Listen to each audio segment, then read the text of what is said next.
కాలములు సమయములు తన స్వాధీనమందుంచుకొని భూమి మీద కాలం గడుపుచున్నటువంటి సర్వ మానవులందరికీ కూడాను, జీవకోటికి కూడాను కాలము సమయం అనేది దేవుడు అనుగ్రహిస్తూ ఆయన కృపా కనికరముల చేత ప్రతి ఒక్కరిని ఆయన పెంచి పోషిస్తూ సంరక్షిస్తున్నటువంటి దేవదేవునికి, ఆయన కుమారుడును మనందరికీ ప్రభువు రక్షకుడైన క్రీస్తు పరిశుద్ధమైన నామంలో దేవాది దేవునికి స్తోత్రాలు స్తుతులు చెల్లిస్తున్నాను.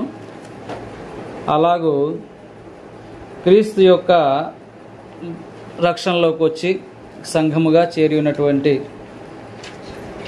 సోదరి సహోదరులకు కూడాను ప్రభువైన క్రీస్తు పేరిట నా వందనములు శుభములు తెలియజేస్తున్నాను.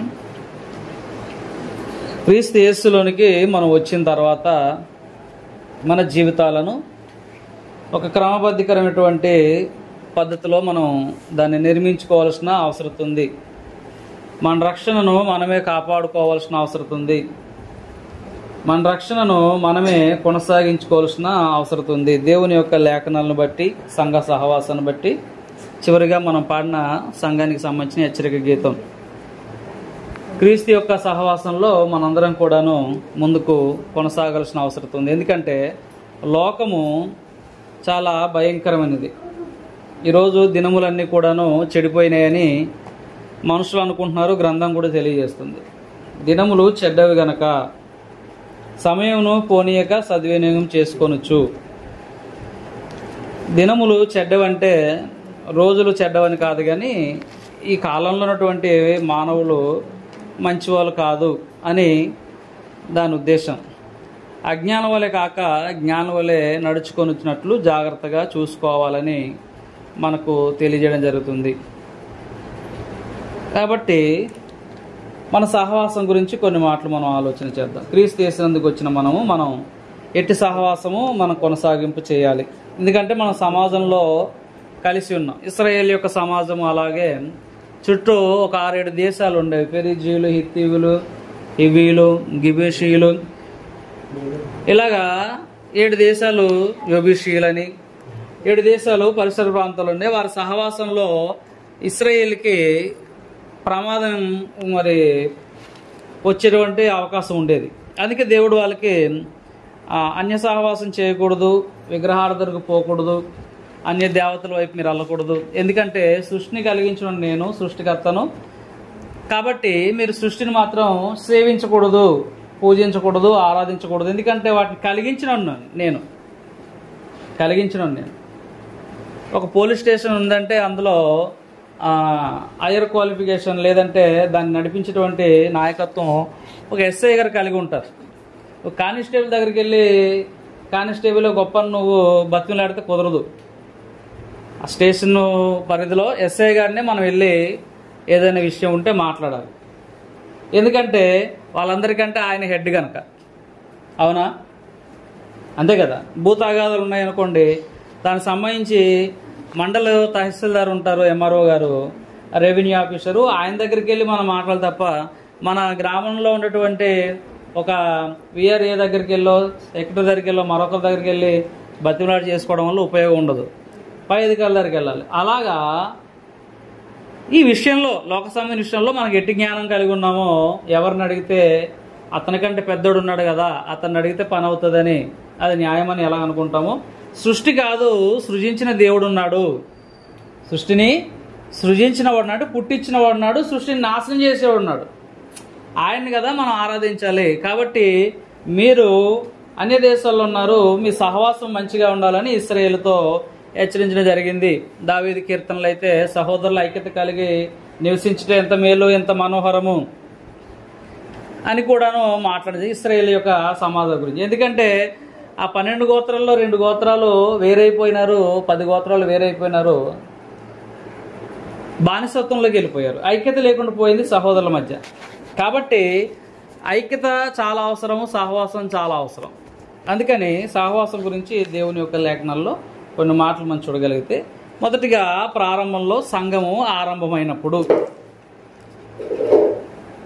క్రీస్తు యేసులో రక్షణలోకి వచ్చినటువంటి వాళ్ళ పాపాలని, లోక జీవితాన్ని విసర్జించి బాహ్య సంబంధమైనటువంటి ఆలోచనలు విసర్జించి క్రీస్తు యేసు రాజ్యంలోనికి పర సంబంధమైన ఆలోచనలు కలిగి నూతన నిబంధన ప్రజలుగా చేరి వచ్చినటువంటి వాళ్ళను ఉద్దేశించి కొన్ని మంచి మాటలు చెప్పడం జరిగింది. అపోస్తుల కార్యాలనందు అపోస్తుల కార్యములు 2వ అధ్యాయము.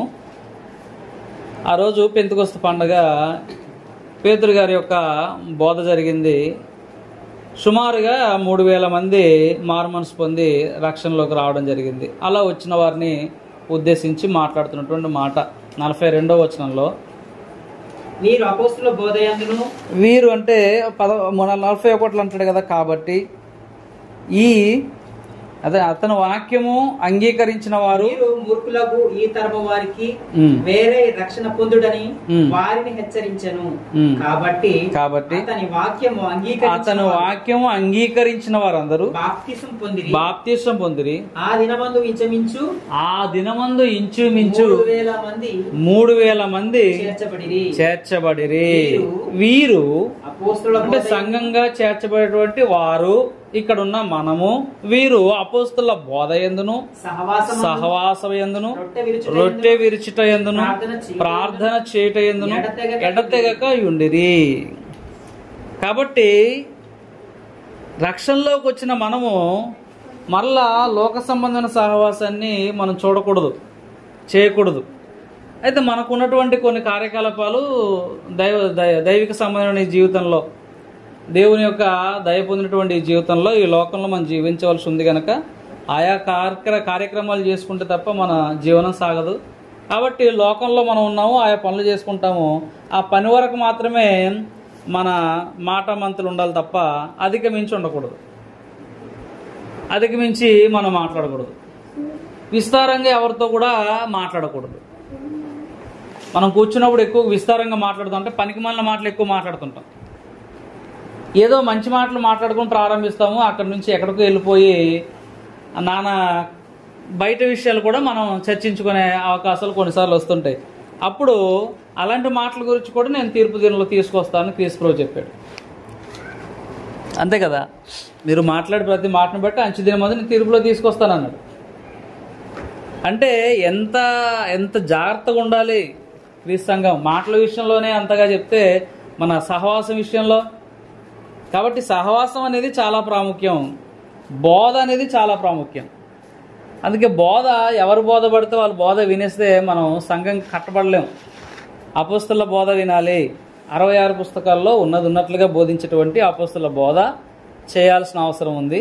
అపోస్తుల సహవాసము, సంఘ సహవాసము చేయాల్సింది. అందుకే సంఘ సహవాసానికి ఎప్పుడు మీకు పిలుపునిచ్చేది.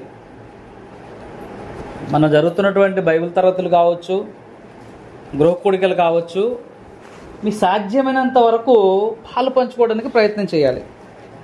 ఏం చేయాలి? పాలు పంచుకోవాలి. సాధ్యమైనంత వరకు పాలు పంచుకోవాలి. వారంలో మనకి ఒక శనివారం, సోమవారం తప్పించి ప్రతిరోజు జరుగుతున్నాయి. ఇక కొమ్మి కంటే మన దూరం కనుక మనం పోలేము. కనీసం లోకల్గా జరుగుతున్నటువంటి ఆ పాతూరు, నాగపురము, ఇలా కుమారపురము, లేదంటే మా ఊర్లో ఉన్నప్పుడు మా ఊరు మీరు రావడానికి మీరు ఆ సహవాసాన్ని చేయాల్సిన అవసరత ఉంది. రొట్టె విరిచే కార్యక్రమం, ఇప్పుడు ఆ వాక్య పరిచర్య అనంతరం మనం జరిగించుకోండి కార్యక్రమం, ఇవన్నీ ఆరాధనలో భాగం. కాబట్టి రొట్టె విరిచే కార్యక్రమంలో కూడా మనం కలిసి ఉండాల్సిన అవసరం ఉంది. ప్రార్థన చేయటందు ఎడతెగక ఉండాలి. అంటే రెగ్యులర్గా క్రైస్తవ జీవితంలో ప్రార్థన అనేది అవసరం. ఈ ప్రార్థన నిన్ను ఎప్పటికప్పుడు సెక్యూర్ చేస్తుంది. ఈ దినము మనం ప్రార్థన చేసుకొని బయటికి వెళ్ళి వస్తున్నామంటే ఆ దినము మనం చేసిన ప్రార్థన మనకు రక్షణ. అలాగే నిద్రపోయే ముందు మనకేం జరగలేదు కనుక అది ఇంకా గొప్ప సంగతి. మన కన్నీళ్ళు ఎప్పుడు వస్తాయంటే ఏదైనా జరిగినప్పుడే మనం దుఃఖపడి ప్రార్థన చేస్తాం. అసలు ఏం జరగకుండా ఉన్నప్పుడు మరి ఇంకా గొప్ప సంగతి కదా, అది ఇంకా సంతోషించి ప్రార్థన చేయాలి కదా. కానీ దాన్ని అసలు పట్టించుకొని ప్రార్థన చేయం. చిన్న యాక్సిడెంట్ అయ్యింది, చిన్న చిన్న దెబ్బలతో బయటపడ్డాము, మా దేవుడు నన్ను కాపాడాడురా బాబు అని అందరికీ చెప్తుంటాం మనం. అసలు నీకు ఏ యాక్సిడెంట్ అవ్వలేదంటే ఇంకెంత భద్రంగా కాపాడాడు, ఇంకెంత భద్రంగా కాపాడాడు నన్ను. మరి దీన్ని ఇంకెలా చెప్పాలి? కాబట్టి మనము ఆలోచన చేయాల్సిన అవసరత ఉంది. కాబట్టి సహవాసం అనేది చాలా ప్రాముఖ్యం. ఇట్టి సహవాసము ఇశ్రాయేల్లో ఆ రోజు కొనసాగించలేకపోయారు. ఇలాంటి సహవాసాన్ని ఇశ్రాయేలు జనాంగం కొనసాగించలేకపోయారు. దేవుడు ఈజిప్ట్ నుంచి వాళ్ళకి అంత దూరం నడిపించుకొచ్చింది ఏంటంటే వాళ్ళకు ఉన్నటువంటి భౌతిక సంబంధమైన సంబంధాలని తెంచడానికి, కొన్ని విషయాలు మనం మర్చిపోవడానికి, పాత అలవాట్లని పక్కన పెట్టి కొత్త అలవాట్లు నేర్చుకోవాలంటే ప్రాంతం మారవలసిన అవసరం ఉంటుందండి ఖచ్చితంగా. అందుకని ఏం చేస్తుంటారంటే ఎవరైనా ఇంట్లో చనిపోయారంటే, అశుభకార్యం జరిగిందంటే ఇంటిని పక్కగా జరిపిస్తారని, ఇంటిని జరిపించడం కదా, ఆ ఇంటిని విడిచిపెట్టి కొన్ని రోజులు ఇక్కడ ఉండండి, కొన్ని రోజులు అక్కడ ఉండండి మనకు చెప్తారు. ఎందుకంటే పాత జ్ఞాపకాలని కొంచెం మరుపులోకి రావడానికి, కొత్త జ్ఞాపకాల్లో రావడం వల్ల మనకి ఆరోగ్యం ఉంటుంది కనుక. కాబట్టి అలాంటివి చేస్తుంటారు. అందుకే దేవుడు వాళ్ళని అక్కడ ఉంచకుండా వాళ్ళు ప్రత్యేకంగా జనాభాగా ఉంచుకున్నాడు, ప్రత్యేకంగా చేసుకున్నాడు కనుక ఆ ప్రాంతం నుండి తప్పించుకొని వచ్చాడు, నడిపించుకొని వచ్చాడు, ఆజ్ఞలు ఇచ్చాడు. అందులో ఇంకా పరీక్ష కూడా వాళ్ళకి అందులో వాళ్ళకి 40 సంవత్సరాలు పరీక్ష. మరి మనకి ఎన్ని సంవత్సరాలు పరీక్ష ఉంటుంది? మనకి జీవితాంతం పరీక్ష ఉంటుంది. ఇప్పుడు మనకి దగ్గర 40 సంవత్సరాలు వచ్చాయి అనుకోండి, మనం ఇంకా 40 సంవత్సరాలు బతికితే 40 సంవత్సరాలు పరీక్ష. ఇశ్రాయేలు మొదట్లోనే తప్పారండి, తప్పారు. అక్కడి నుంచి బయటికి తీసుకొచ్చిన తర్వాత వాళ్ళని తీసుకొచ్చిన మధ్యలో సనుగుతుండారు. పక్కన పెడితే మోషే గారు ఆ సినాయి పర్వతం మీదకి వెళ్ళి ఆయన పలకలు తీసుకురావడానికి వెళ్ళి రాలేదండి ఆయన త్వరగా. ఒక 4 రోజులు అటువైపు ఉండిపోయారు. ఆ ఆలస్యాన్ని వీళ్ళు ఓర్చుకోలేకపోయారు. మొదటిగా పరీక్ష పెట్టాడు దేవుడు. నా ఆజ్ఞల్ని మీకు ఇస్తున్నాను, ఈ ఆజ్ఞలు, ఈ కట్టడాలు, ఈ విధులను బట్టి మీరు మీకు ఇవ్వబోతున్నటువంటి స్వదేశంలో మీరు ఎలా జీవించాలంటే ఆజ్ఞలకు లోబడి జీవించాలి అని వాళ్ళకి చెప్పాడు. ఈ 40 రోజులు ఈయన వెళ్ళి ఆ పర్వతం మీదకి వెళ్ళి వచ్చే లోపు ఓపిక సహించిపోయింది. ఈరోజు క్రైస్తవ సమాజంలో ఓపిక నశించిపోతుంది. ఎందుకంటే నాకు చిన్నప్పుడు ఒక ఆలోచన ఉండేది, చర్చికి వెళ్తుంటే ఎక్కువ ఎదుగా అమ్మ ఆయన వస్తున్నాడు, క్రీస్తు వస్తాడని చెప్తుంటే మన నిరీక్షణ గల వచ్చేస్తాడు. ఆ భూకంపాలు జరుగుతున్నాయి, ఇవి జరుగుతున్నాయి అంటే చిన్నప్పటి నుంచి వింటున్నా వస్తాడు అంటున్నారు, ఇంకా రాలేదు, ఉట్టిదేమో అనుకుండేవారు. చిన్నప్పటి నుంచి మరి ఇంత వయసు ఉన్నప్పటి నుంచి చర్చికి వెళ్ళేవాను కదా. పెద్ద అయినప్పుడు కూడా అవే వింటున్నాను, ఆయన వస్తాడు ఇన్ని సంవత్సరాలు అయినా ఆయన ఇంకా రావట్లేదు, రాడేమో ఉట్టిదేమో అనిపించేది. చాలా పుస్తకాలు చదివి పరిశీలన చేసుకోవాల్సిన అవసరత ఏర్పడింది విశ్వాసాన్ని బలపరచుకోవడానికి.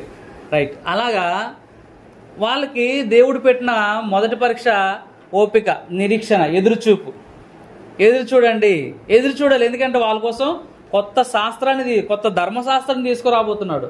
వాళ్ళ బ్రతుకుల్లో వెలుగులు నింపేది. ఈరోజు భారతదేశంలో వెలుగులు నింపేది ఏంటిది? రాజ్యాంగం అండి. భారతదేశంలో వెలుగులు నింపేది రాజ్యాంగం.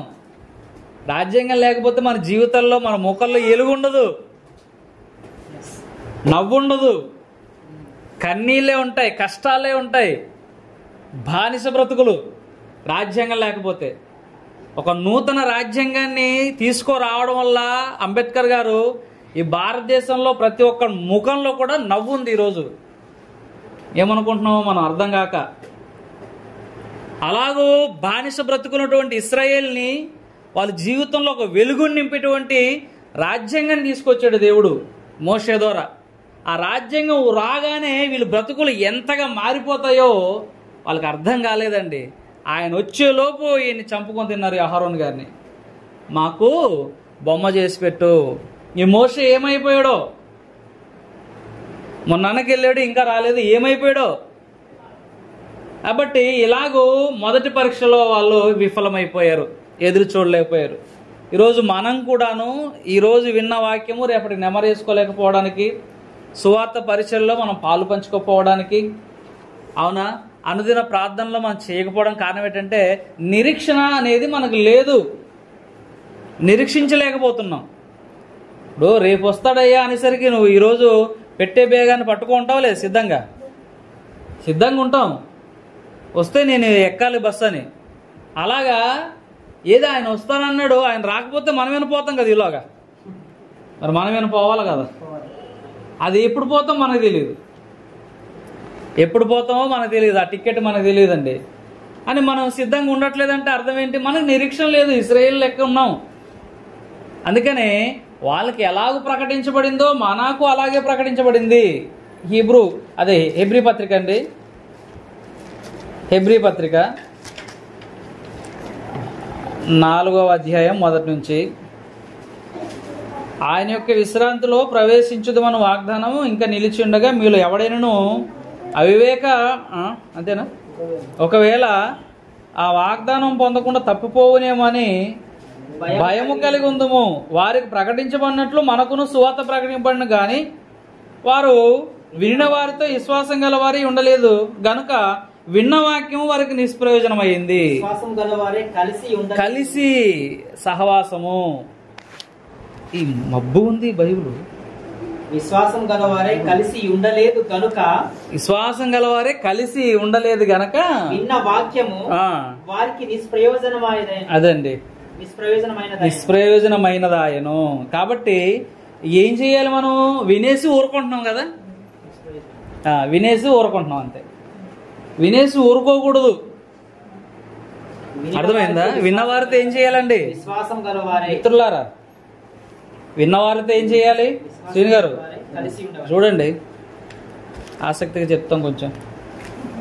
వారు వినిన వారితో విశ్వాసము గలవారై కలిసి ఉండలేదు. కలిసి ఉండలేదు కనుక ఏమైంది? విన్న వాక్యము అయిపోద్దండి. అది 100% అయిపోద్ది అలాగా. కాబట్టి మనం అందుకే కలిసి ఉండాలనేది ప్రాముఖ్యం. సహవాసం కలిగి ఉండాల్సిన అవసరత ఉంది. రాజారావు గారు అర్థమవుతుంది కదా, సహవాసం కలిగి ఉండాల్సిన అవసరం ఉంది. అలా కాకుండా మనం ఎవరికి వారే యమునా తీరే అన్నట్టు ఉన్నాం అనుకోండి, మనం ఏమవుతుందంటే వాక్యం వింటున్నాం కదా, వారం వారం నిష్ప్రయోజనం అవుతుంది అనమాట. వాక్యము నిష్ప్రయోజనం అవుతుంది అంటే మనకు రక్షించలేనిదిగా, వాక్యం రక్షించలేదని కాదు, మనం దాన్ని అలాగ మార్చుకుంటాం. కాబట్టి సహవాసం అనేది చాలా ప్రాముఖ్యమైనటువంటి సంగతి. అందుకే ఇంకా లోకం విషయంలో కొన్ని సూచనలు, హెచ్చరికలు మనకు చేయడం జరిగింది. కొరింథీ పత్రిక 15వ అధ్యాయంలో లోకంలో ఉన్నాం కదా, 34 అవునండి, 15 అంటే మొదటి కొరింథీ, 13 అంటే 2వ కొరింథీ. రైట్, 34. దుష్ట సాంగత్యము మంచి నడవడిని చెరుపును. కాబట్టి సాంగత్యము సహవాసం అండి. సాంగత్యం అన్న సహవాసమే, కలిసి మెలిసి ఉండేటువంటి ఒక జీవన శైలి. 15:34 అండి రాజారావు గారు. 33:34 చూడండి. 33 మోసపోకుడి, దుష్ట సాంగత్యము మంచి నడవడిని చెరుపును, నీతి ప్రవర్తన గలవారే మేల్కొని పాపము సహవాసం చేయకుండి, దేవుని గూర్చిన జ్ఞానము కొందరికి లేదు, మీకు సిగ్గు కలుగుటకై ఇట్లా చెప్పుచున్నాను. మరి చెప్పాల్సిన అవసరం ఏం లేదు కానీ మళ్ళీ చెప్పించుకుంటాం అంతే. మనం చిన్నపిల్లలం కాదు కదా. పిల్లవాడు అనుకోండి అలా చెయ్యగరా అంటే మళ్ళీ అట్లా చేస్తారన్నమాట. కాబట్టి మళ్ళీ చెప్తాం. చెప్పడానికి మనకు సిగ్గుపడము, చెప్పించుకోవడం వాడు సిగ్గుపడ్డు. అంతేనా శ్రీ గారు? అదే పెద్దవాళ్ళకి అనుకో మాట చెప్పడానికి మనకి సిగ్గేస్తుంది. అవునా? ఎన్నిసార్లు చెప్పాలి, నాకే సిగ్గేస్తుంది చెప్పడానికి అంటాం. చెప్పడానికే సిగ్గుపడుతుంటే వినవాడు ఎంత సిగ్గుపడాలి? అంటే సాంగత్యం అలా ఉందన్నమాట. సాంగత్యము అలా ఉంది. కొరింథీ పత్రికలో ఆ సంఘాన్ని ఉద్దేశించి చెప్తున్న మాట, సాంగత్యము ఎలా ఉందంటే ఆ విధంగా ఉంది వాళ్ళది. కాబట్టి మనం ఆలోచన చేయాల్సిన అవసరం ఉంది. మన సాంగత్యము ఎలా ఉంది అనేది మనం ఆలోచన చేయాల్సిన అవసరం ఉంది. అలాగూ 2వ పత్రికలో కూడా, కొరింథీ 2వ పత్రిక 6వ అధ్యాయము 14వ వచనం,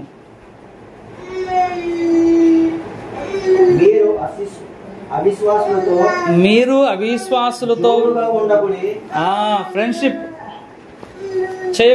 చేయకండి. ఏం చేయకూడదు? అవిశ్వాసులతో. మనకు వాళ్ళే ఉంటారండి, ఏమండి శ్రీని గారికి అర్థమవుతుంది బాగా. శ్రీని గారు ఉన్నారు కదా, మన వాళ్ళు మీ మిత్రులు ఉన్నారు కదా, ఎవరితో సహవాసం చేస్తుండ్రు?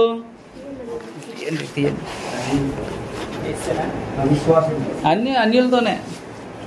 అంటే బయట కార్యక్రమాలకు వెళ్ళినప్పుడు పని వరకు మాత్రమే మన ఫ్రెండ్షిప్, పని వరకే. అది కూడా పనికి సంబంధించిన మాటలే, పనికి మన మాటలు కాదు. బెడ్ ఇవ్వండి, ఈ మాల చేయండి, అంతేనా శ్రీని గారు? అది ఇవ్వండి, ఇది ఇవ్వండి, అంతే. అందులో సరస్వక్తులు కానీ, అందులో ద్వంద్వార్థాలు కానీ ఇలాంటివి మనం ఉచ్చరించకూడదు. అటువంటి సహవాసం ఒకవేళ వాళ్ళతో మనకు కలిగే అవకాశం ఉందంటే వాళ్ళని తప్పుకొని పోవాలి.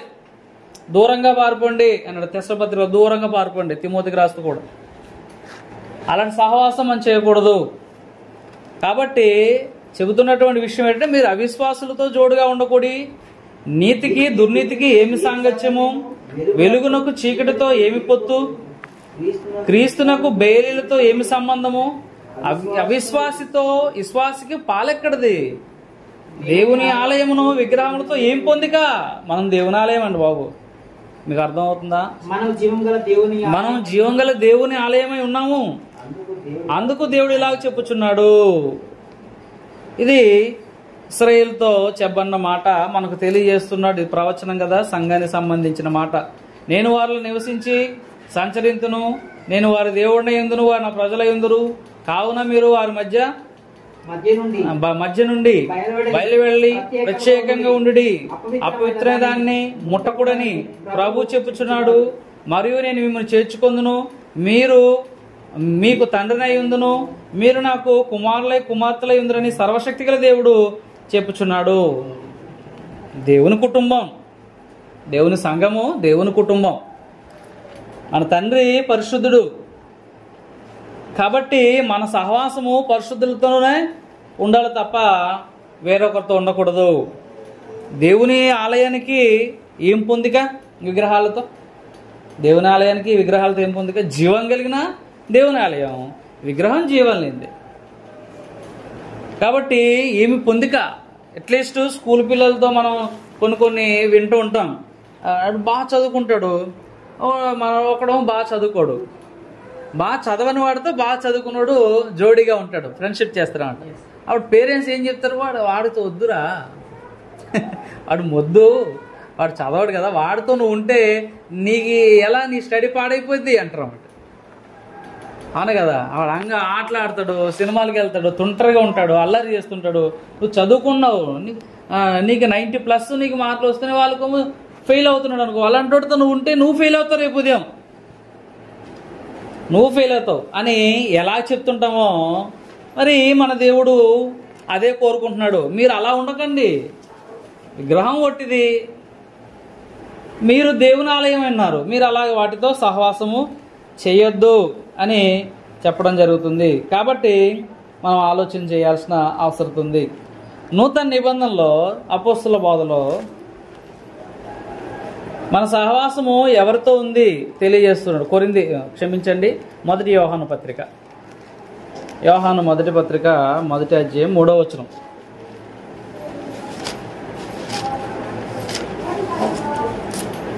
వచనం. మన సహవాసం ఎవరితో, మనకు సహవాసం దేవుడు ఏర్పాటు చేశాడు చూడండి. 1వ అధ్యాయం 3వ వచనం. మాతో కూడా మీకును సహవాసం కలిగినట్లు. ఎవరితో సహవాసం ఉన్నారు యోహాన్ గారు? ప్రభువైన యేసుక్రీస్తు వారితో సహవాసం కలిగి ఉన్నారు అపొస్తలులు. ఎవరితో? యేసుక్రీస్తు వారితో సహవాసం కలిగి ఉన్నారు. కాబట్టి ఆ సహవాసము ఎవరు కలగాలని కోరుకుంటున్నారు? మనకు కూడా కలగాలని కోరుకుంటున్నారు. మంచిదే కాదా? మంచిదే. ప్రభువైన యేసుక్రీస్తు వారు ఎవరితో సహవాసం కలిగి ఉన్నారు? తండ్రితో సహవాసం కలిగి ఉన్నారు. కాబట్టి క్రీస్తు ప్రభు కూడాను ఆయనతో సహవాసం కలిగి ఉండాలని ఆయన కోరుకుంటున్నారు. అద్భుతంగా ఉంటుంది. ఇప్పుడు నేనున్నాను, నాకంటూ ఒక మంచి ఫ్రెండ్ ఉన్నాడు. నా మంచి ఫ్రెండ్ని మీకు పరిచయం చేస్తాను, ఎందుకంటే మీరు కూడా నా ఫ్రెండ్తో కలిసి మీరు కూడా ఫ్రెండ్షిప్ చేయండి. ఎందుకంటే మంచోడు నా ఫ్రెండ్ కదా, మీకు ఫ్రెండ్గా ఉండాలి, మీరు కూడా నాకు ఫ్రెండ్స్. మధ్యవర్తిత్వం నేను చేస్తుంటాను అన్నమాట. ఇదిగో మా ఫ్రెండ్ మనం పరిచయం చేస్తామా? అవును. ఫ్రెండ్ అంటే అర్థం కావట్లేదా? మన బంధువులు ఉంటారు, మన బంధువులు ఈ మనోలేనండి. మన గెల్లలోలే వీళ్ళు కూడా అంటారు. శ్రీని ఎక్కడికైనా వెళ్తే ఇది మన గెల్లలోలే, మా చిన్నమ్మల తాలూకో పెద్దమ్మల తాలూకో ఏదో చెప్తుంటాం. రిలేషన్, మధ్యవర్తిత్వం. ఓహో అలాగా, మాకు తెలియదండి. ఇక మీదటి నుంచి మేము వస్తూ పోతుంటాం, కష్టసుఖాల్లో పాలు పంచుకుంటాం. మాకు చెప్పండి ఏదైనా సరే. ఎందుకు? ఒకటే కదా. అలాగూ యోహాను గారు ఒకరితో సహవాసం కలిగి ఉన్నారు. ఆ సహవాసాన్ని మనకు పరిచయం చేస్తున్నాడు. ఆయన మిత్రుడిని మనకు పరిచయం చేస్తున్నాడు. ఆయన అందరిలాంటి మిత్రుడు కాదు, ప్రాణం ఇచ్చేవాడు. యోహాను సువార్త 10వ అధ్యాయంలో గొర్రెలకు మంచి కాపరి, గొర్రెల కొరకు ప్రాణం ఇచ్చును. నిజమైన స్నేహితుడు ప్రాణం ఇచ్చును స్నేహితుడి కొరకు. కాబట్టి అలాంటి మిత్రుని కలిగి ఉన్నారు యోహాను. అతన్ని మనకు పరిచయం చేస్తూ ఏమంటున్నారంటే ఆయన, మాతో కూడా మీకును సహవాసం కలుగునట్లు మేము చూచిన దాన్ని, అంటే పైన వచనంలో జీవవాక్యమును కూర్చున్నది, ఆది నుండి ఏది ఉండెనో, మేము ఏది వింటిమో, కళ్ళార ఏది చూచితమో, ఏది నిదానించి కనుగొంటుమో, మా చేతులు దేన్ని తాకి చూచెనో అది మీకు తెలియజేస్తున్నాము. మనం చూడలేదండి, మనం తాకి చూడలేదండి క్రీస్తు ప్రభుని, మన కళ్ళార క్రీస్తు ప్రభుని చూడలేదండి, మనం ముట్టుకోలేదండి, మనం సహవాసం చేయలేదండి క్రీస్తు ప్రభుతో. కానీ చేసినటువంటి వ్యక్తి చెప్తున్నాడు. మన అమెరికా చూసామా? చూడలేదు. కానీ చూసిన వాళ్ళు చాలా మంది వచ్చి పలానా దగ్గర అమెరికా ఉందని చెప్తున్నారు. నువ్వు నమ్మనంటే ప్రపంచపటం తిరిగేయో కనిపిస్తుంది. అలాగూ నేను నమ్మను క్రీస్తు ప్రభు, నేను చూడలేదంటే ఇదిగో మన చేతుల్లో ఉన్నటువంటి బైబిల్ గ్రంథం ఉంది. ఆధారాలతో కూడిన గ్రంథం. ఆయన ఏ దేశం మందు పుట్టాడు, ఏ దేశం మందు మరణించాడు, ఏ దేశంలో ఆయన సువార్త సంచారం చేశాడు, ప్రకటించాడు, ఎక్కడ మృతి పొందాడు, ఎక్కడ సమాధి చేయబడ్డాడు, ఎప్పుడు తిరిగి లేచాడు, ఇప్పుడు ఆయన ఎక్కడ ఉన్నాడు, ఆయన ఈ లోకానికి రాకముందు ఏమై ఉన్నాడు, అనేకమైన విషయాల్ని యోహాను గారు పొందుపరిచారు. ఆది యందు వాక్యం ఉండెను, వాక్యం దేవుని యొద్ద ఉండెను, వాక్యము దేవుడై ఉండెను, కలిగినది ఏది ఆయన లేకుండా కలగలేదు. ఆహా, అలాంటి ఆయన్ని ఆయన తాకి చూశాడు, ఆయన స్పర్శించాడు, ఆయన మాటలు చెవిలారా విన్నారు, చేసిన కార్యాలని కళ్ళారా చూశారు, ఆయన బోధ విన్నారు. అన్నిటికి మించి పరిశుద్ధాత్మ యొక్క ప్రేరణతో ఈ మాటలు రాస్తూ చెబుతున్నాడు. కాబట్టి మేము చూసాము, మేము సహవాసం చేస్తున్నాము, మాతో కూడా మీకు సహవాసం కలుగునట్లు మేము చూసిన దానిని వినిన దానిని మీకు తెలియజేయుచున్నాము. మన సహవాసం అయితే తండ్రితో కూడాను ఆయన కుమారుడైన యేసుక్రీస్తుతో కూడాను ఉన్నది. ఎవరితో ఉంది సహవాసం? మరి ఎలా ఉండాలి? సపోజ్ మన ముగ్గురం ఫ్రెండ్స్ ఎక్కడో ఒక బ్యాచ్ ఉంది, సిట్టింగ్ బ్యాచ్ ఒకటి ఉంది అనుకో. అక్కడికి వెళ్ళి వాళ్ళతో పాటు మనం సహవాసం చేస్తున్నాం అనుకుందాం. సపోజు ఆనంద్ గారు వాళ్ళతో కనిపించాడు, నేను చూసాను. ఆనంద్ గారు భయపడతారా? భయపడతారు. ఎందుకు భయపడరు? భయపడతారు. ఆయన అందులో పాలు పంచుకుపోయినా అట్టి సహవాసం మనకు మంచిది కాదు, దూరంగా పారిపోవాలి. కానీ అక్కడ ఉండేడు దుష్ట సాంగత్యంలో కనిపించాడు కదా. ఈ శ్రీని గారికి చెప్తారు, డాక్టర్ గారు చెప్తారు, అవును కదా, ఇంకొకరికి చెప్తారు, సాల్మర్ అందరికి చెప్తారు బాబోయ్ అని భయపడతాడు. అంటే చూసాను గనక మరి దేవుడు కంటికి మరుగైనది ఏముంది? దేవుడు చూడ్డా? ఆకాశం నుండే ఆయన చూస్తున్నాడు. ఆయన కంటికి కనిపించింది. దావీదు అంటారు కదా, నేను ఆకాశంకి ఎక్కిపోయినా అక్కడ ఉన్నావు, సముద్రం కిందకి వెళ్ళిపోయినా అక్కడ ఉన్నావు, భూదిగాంతలకి వెళ్ళిపోయినా అక్కడ ఉన్నావు, నేను కొండల్లో ఉన్నా అక్కడ ఉన్నావు, నేను ఎక్కడికి వెళ్ళినా నీకు కనిపిస్తుంది. నీకు కనిపించింది ఏముంది? నా హృదయంలో ఏముందో నీకు కనిపిస్తుంది. ఆలోచన నాకు రాకముందే నీకు తెలిసిపోతుంది. అంటే అన్నీ తెలుసు, మనం ఎలా భయపడాలి, ఎలా ఉండాలి మన సహవాసం. కాబట్టి మన సహవాసం అయితే చూడండి, తండ్రితోనూ ఆయన కుమారుడైన క్రీస్తు ఉన్నది, మాతో అంతేనా? మహా సంతోషము పరిపూర్ణకై, మన సంతోషము పరిపూర్ణమగుటకై మేము ఈ సంగతులు రాయిచున్నాము. మన ఈ విషయాలు అర్థమైతే సంతోషం, ఆశ్చర్యం మనసులో కలుగుతుందండి. ఎందుకంటే మన సహవాసం ఎవరితో ఉంది? క్రీస్తు ప్రభుతోను. క్రీస్తు ప్రభు ఎవరు? నా యందు పాపం ఉన్నదని మీలో ఎవడైనా నిరూపించగలడా? కాబట్టి క్రీస్తు ప్రభు సహవాసం చాలా గొప్పది. తండ్రి అయినటువంటి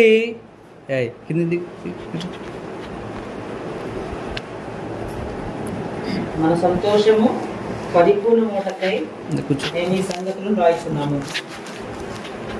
సంగతి నుండి సంతోషం సార్, సంగతి నుండి సంతోషం వస్తుంది. అదే కాబట్టి మన సంతోషం పరిపూర్ణ వాటికే ఈ సంగతులు రాయచున్నాడు. అంటే ఈ సంగతి వింటున్నప్పుడు మనకి ఏం కలగాలి? ఒక ఇంత ఆశ్చర్యం కలగాలి. మన మన మన స్నేహితుడు అబ్రహాముకి ఎవరు స్నేహితుడు అని చెప్పుకున్నారా? దేవుడు. దేవుడు ఆశ్చర్యం. మనకు చిన్న ఎమ్మెల్యే పరిచయస్తుడు మన ఫ్రెండ్ అయితేనే మనం అయిపోతుంటాం. ఎమ్మెల్యేతో పరిచయస్తుడు ఉంటేనే మనం ఓహో అనుకుంటాం. అది సర్వసృష్టికర్త, ఆయన అనుకుంటే ఏమేం చేయగలడు? అలాంటి ఆయన మనకి మిత్రుడు. కాబట్టి ఆ సహవాసం విడిచిపెట్టాలనుకుంటామా? విడిచిపెట్టాలనుకోలేమండి. ఎందుకంటే ఆ సహవాసం గొప్పది. ఇంకా మనం ఆలోచన చేయగలిగితేనండి, క్రీస్తు ప్రభు ఆ విషయాలు తెలియజేసి మాట్లాడుతాం. యోహాను సువార్తలో, యోహాను సువార్త 17వ అధ్యాయం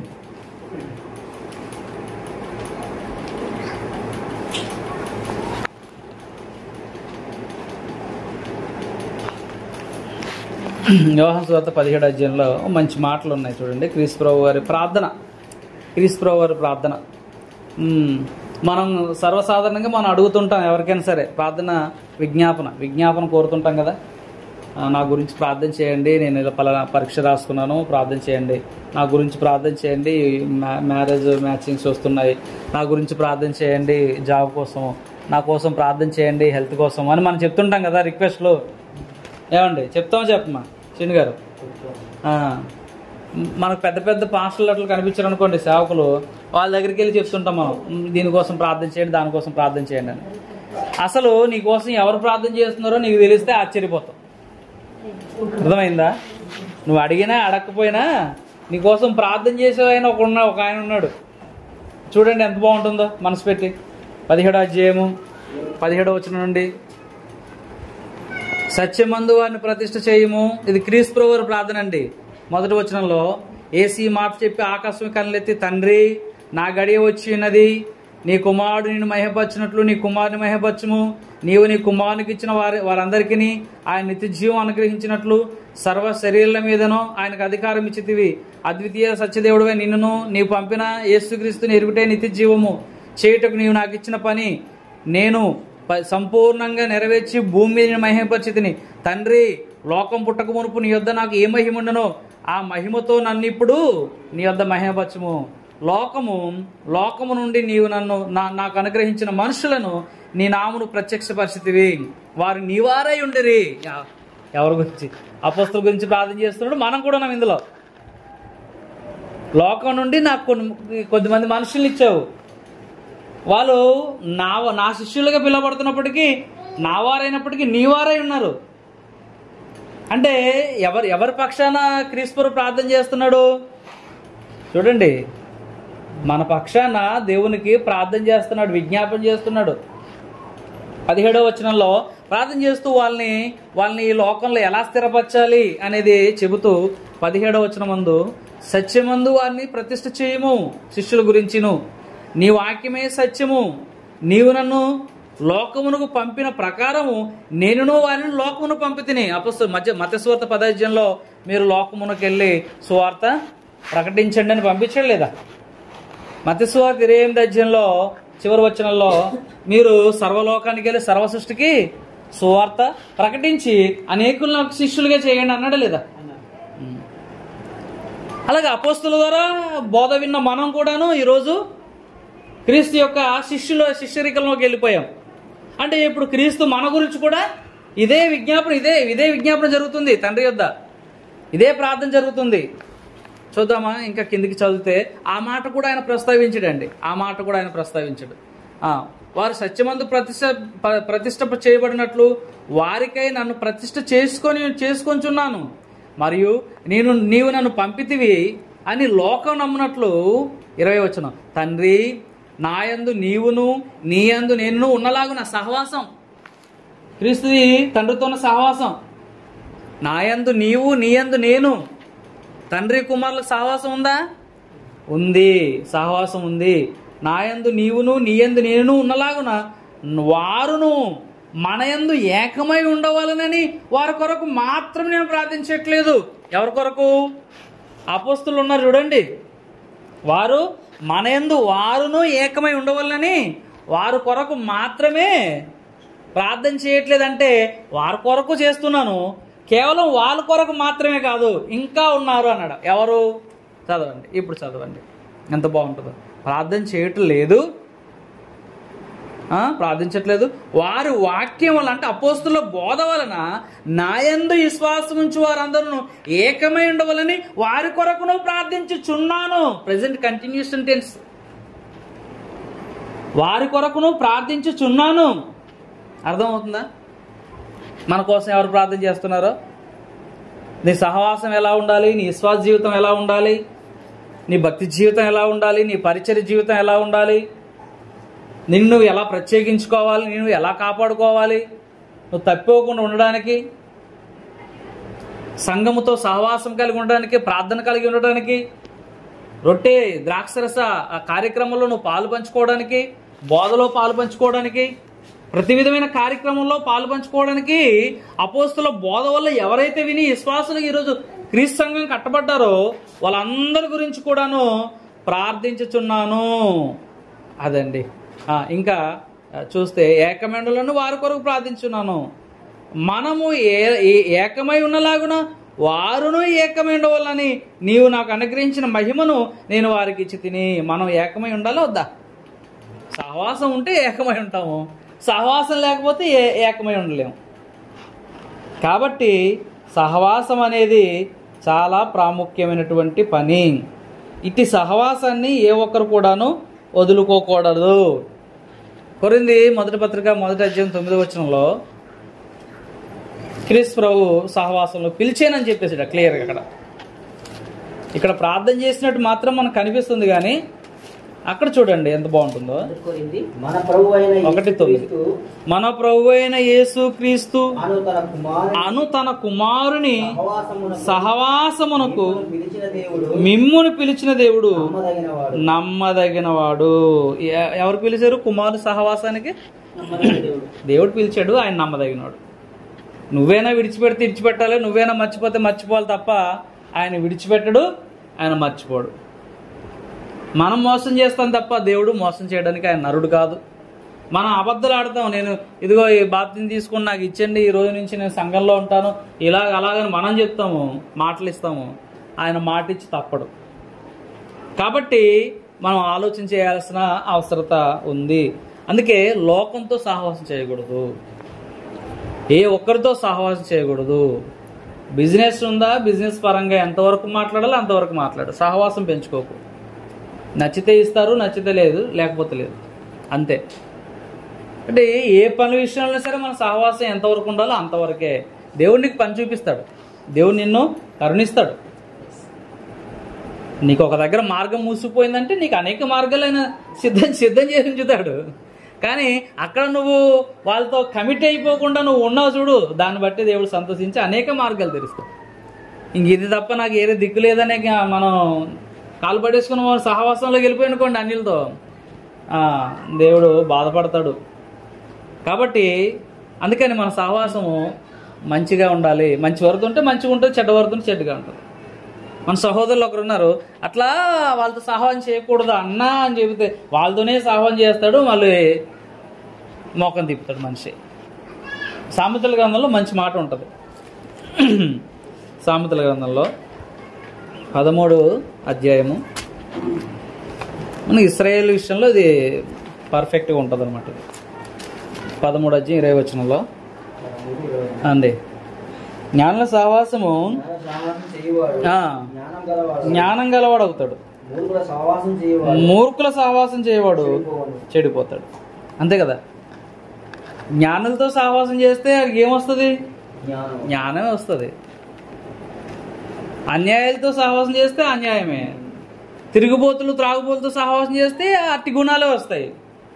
ఈవెన్ కుటుంబంలో ఉన్నా సరే అటువారు. తండ్రి ఉన్నాడు అనుకోండి, తండ్రి గుణగణాలు ఇలాంటివో తండ్రితో సహవాసం ఎవరిది ఉంటుంది? భార్యది ఉంటుంది, పిల్లలది ఉంటుంది. అవును కదా, వాళ్ళకి ఆటోమేటిక్గా వచ్చేస్తాయి. అవి సహవాసం కలిగి ఉంటారు కదా, ఆటోమేటిక్గా వస్తాయి. కాబట్టి ఆలోచన చేయాలి. ఎవరితో సహవాసం ఉంటే వాళ్ళ సహవాసం మనకు వచ్చేస్తుంది. చాలా జాగ్రత్తగా ఉండాల్సిన అవసరత మనకు ఉంది. ఇక హెబ్రీ పత్రిక నందు 3వ అధ్యాయం 13వ వచనంలో మంచి మాట మనకు కనిపిస్తుంది. తర్వాత యాకోబు చదవండి. నేడు మీరు ఆయన శబ్దము వినిన ఎడల కోపము అప్పటి వలె మీ హృదయములను కఠినపరచుకొనకుడి. ఆయన చెప్పెను గనుక పాపం వలన కలుగు భ్రమ చేత మీలో ఎవడును కఠినపరచబడకున్నట్లు నేడు అనబడుగానే ప్రతి దినమును ఒకరికొకడు బుద్ధి చెప్పుకోవాలి. మనం గమనించవలసిన విషయం ఏంటంటే 12వ వచనం నుండి చూస్తున్నాం. జీవంగల దేవుని విడిచిపోనట్టి విశ్వాసము లేని దుష్ట హృదయం మీలో ఎవని ఏందైనా ఒకవేళ ఉండినేమో జాగ్రత్తగా చూసుకోండి. ఏ హృదయం? దుష్ట హృదయం.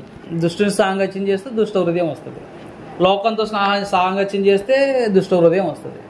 అంటే అది ఉన్నదా లేదా అనేది పరీక్షించుకోవాల్సిన అవసరం మన మీదే ఉంది. మనం అట్టి సహవాసం చేసినప్పుడు లేదు అనుకోవడం పొరపాటు. మనం ఏం చేస్తుంటామంటే మన సహవాసం అలానే ఉంటుంది, లోకస్తులతోటే దుష్టులతోనే ఉంటుంది. మనం చూసేది టీవీలో చూసేది కానీ, ఫోన్లో చూసేది కానీ, మనం చదివే పుస్తకాలు కానీ, మనం చేసే స్నేహాలు కానీ అన్నీ అలాంటివి ఉంటాయి. నేను మంచిగా ఉన్నాను మనం అనుకుంటుంటాం. ఇది పిల్లి లెక్క అనమాట. కళ్ళు మూసుకొని పాలు తాగి ఏమనుకుంటుందో అలాగో మనం చేసేది లోకంతోనే సంబంధాలు పెట్టుకుని ఉంటాం. మళ్ళీ నాకు సంబంధం లేదన్నట్టుగా, నేను మంచివాడు అన్నట్టుగా ఆదివారం వచ్చి ముఖదర్శనం చూపిస్తున్నది. ఇది చాలా ప్రమాదం. నువ్వు మోసం చేసుకుంటున్నావు అన్నట్టు. మనల్ని మనమే మోసం చేసుకుంటున్నామని మనం గుర్తించాల్సిన అవసరత ఉంది. అలాగూ దేవుని యొక్క లేఖనాలను బట్టి మనం ప్రతి విషయాన్ని కూడాను మనం పరీక్షించుకోవాలి. మన సహోదరులు ఏం చేస్తుంటారంటే, నేను ఉండాలండి ఒక బ్రదరు, ఆయన సహవాసం అంతా కూడా డినామినేషన్లతో చేస్తుంటారు. చేసి మరి ఏదోసారి మన దగ్గరకు వస్తుంటారు అన్నమాట. వచ్చి నేను ఇలా ఉన్నాను, అలా ఉన్నాను, బాగానే ఉన్నాను అంటాడు ఆయన. సహవాసం ఒకరితో చేసిన తర్వాత నువ్వు బాగున్నాను ఎలా చెప్తావు? అది జరగని పని. కాబట్టి ఈ లోక స్నేహం అనేది దేవుని దృష్టికి మంచిది కాదు. అది మనం గుర్తించాలి. యాకోబు 4:4లో చెప్పబడుతున్న మాట ఏంటంటే, వ్యభిచారులారా ఈ లోక స్నేహం దేవునితో వైరమని మీరు ఎరుగరా. కాబట్టి ఎవడి లోకంతో స్నేహం చేయగోరునో వాడు దేవునికి శత్రువు. చెప్పాడండి. యాకోబు 4:4లో ఏమని చెప్తున్నాడు? సహోదరులారా, వ్యభిచారులారా, వ్యభిచారులారంటే వ్యభిచారులు చెప్పట్లేదండి పట్టుకొని, లోక స్నేహం చేసిన వాళ్ళు వ్యభిచారులు. ఎందుకంటే ఇశ్రాయేలు చెప్పిన మాట ఏంటంటే, నిన్ను సృజించిన వాడు నీకు భర్త అయి ఉన్నాడని చెప్తాడు అన్నమాట. కాబట్టి దేవుణ్ణి విడిచిపెడితే వ్యభిచారులతో సాంగత్యం చేసినట్టే కదా. అందుకని చెప్తున్నాడు. అందుకే సృష్టి విషయంలో నువ్వు ఉన్నావు అనుకో, సృష్టిని దైవంగా భావించి, మానవ యొక్క ఆలోచనలు దైవంగా భావించి, వాళ్ళు పెద్ద మాటలు అవే నాకు నచ్చుతాయని పెద్దల మాటలు కొట్టివేయరని చాలామంది, తప్పులున్నా సరే. అంటే అలాగే ఉన్న వాళ్ళు చెప్తున్నారు, వ్యభిచారులారా ఈ లోక స్నేహం దేవునితో వైరమని మీరు ఎరుగరా. కాబట్టి ఎవడి లోకంతో స్నేహం చేయగోరునో వాడు దేవునికి శత్రువగును. ఇంకా ఏమైనా ఉందా?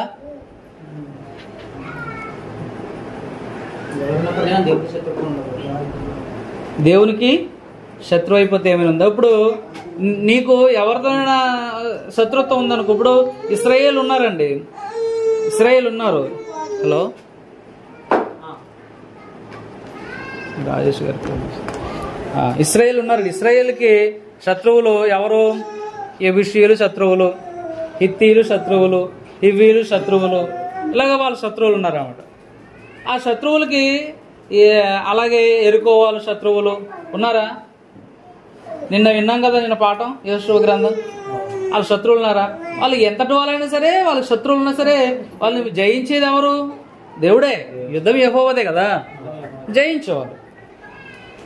అంటే వీళ్ళకి లోకంలో ఒక మనుషులతో, ఒక తెగతో, ఒక రాజ్యంతో శత్రుత్వం ఉండేది.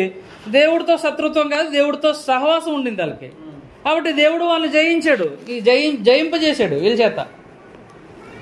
నువ్వు దేవుడితోనే శత్రుత్వం ఉంటే ఎవరితో నువ్వు జయించడానికి? దేవునితో శత్రుత్వం ఉండి సాతానుతో నువ్వు స్నేహం కలిగి దేవునితో శత్రుత్వం పెంచుకొని దేవునితో యుద్ధం చేయగలవా? సాతాను చేయలేకపోయింది, సాతాను చేయలేదు. అవునా? కాబట్టి ఆలోచన చేయండి. దేవునితో శత్రుత్వం వద్దు. లోక స్నేహం చేసామంటే దేవునితో శత్రుత్వము. అంటే ఇప్పుడు మనం ప్రార్థనలో కానీ, అవునా, సహవాసంలో కానీ, బోధలో కానీ, రొట్టె విచ్చటలో కానీ మన సహవాసం కలిగి ఉండకపోతే ఎడతేక నువ్వు దేవునితో శత్రుత్వం పెంచుకున్నట్టే కదా, 100% పెంచుకున్నట్టు. మరి దేవునితో శత్రుత్వం ఉండి నేను దేవునికే ప్రార్థన చేస్తున్నాను, దేవుని పని నేను చేస్తున్నాను, ఆయనను రక్షిస్తాడనే ఆలోచన తప్పు. సంఘ సహవాసము చేయాలి, అపోస్తుల బోధలో ఉండాలి. సంఘంతో మాత్రం కాకుండా ఎవరితో సహవాసం చేయకూడదు. నువ్వు చీకటితో స్నేహం చేసినట్టు, నువ్వు బెలియాలతో స్నేహం చేసినట్టు, నువ్వు విగ్రహాలతో స్నేహం చేసినట్టు అవేగా చెప్పాడు. నువ్వు లోకంతో స్నేహం చేస్తున్నావు, దుష్టుడితో స్నేహం చేస్తున్నావు. లోకము దుష్టుడి చేతిలో ఉంది. దుష్టుడు సాతాను దేవునికి వ్యతిరేకి. కాబట్టి మనం చేసే చిన్న పొరపాటు లోపలికి వెళ్ళి ఆలోచన చేస్తే లోపల ఎంత ప్రమాదం ఉందో చూడండి మనం. కాబట్టి ఇది ప్రమాదం అని, ఇలాంటి స్నేహాలు మనం చేయకూడదని మీ అందరికీ నేను ప్రేమతో హెచ్చరిస్తూ, నన్నేను హెచ్చరించుకుంటూ, దేవుని వాక్యాన్ని మీ ముందు ఈ విధంగా తెలియజేయడానికి నాకు సంఘం ద్వారా ఇచ్చినటువంటి సమయాన్ని బట్టి సంఘానికిను సహోదరులు నడిపిస్తున్న ఆనంద్ గారికిను ప్రత్యేకమైన వందనములు, శుభములు తెలియజేసుకుంటే మాటలు ముగిస్తున్నాను. మన స్నేహము క్రీస్తుతోనూ, తండ్రితోనూ, అపోస్తులతోనూ, సంఘంతో ఉన్నది.